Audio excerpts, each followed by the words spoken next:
Պարույր Սևակը հիշում է, որ իր առաջին բանաստեղծությունը գրել է 11 տարեկանում, այն նվիրելով Տուրգենևի հերոսուհիներից մեկին։ Գյուղում գրքեր գրեթե չկային։ Կարդալու անսպար ցանկությունը մարելու համար Սևակը մի քանի ընկերների հետ գյուղական գրադարանից գողություն է կազմակերպում։ Նրա կարդալու անհագ ծարավը տեսնելով ծնողները սկսում են վախենալ, թե իրենց որդին ի վերջո կգժվի։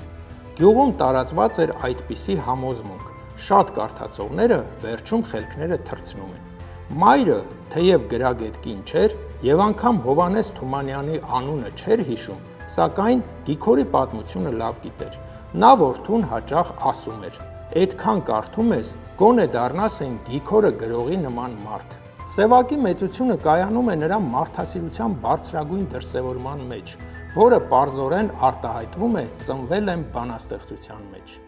Ես ծնվել եմ նրա համար, որ մոր սրտում կարոտ դառնամ և սպասվող որդու նման հեռուներից վերադառնամ։ Ես ծնվել եմ նրա համար, որ ցավածին մխիթարեմ,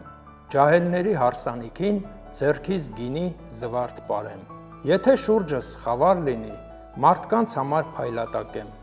հասակով մեկ փռվեմ գետին, վհատության ճամփան փակեմ։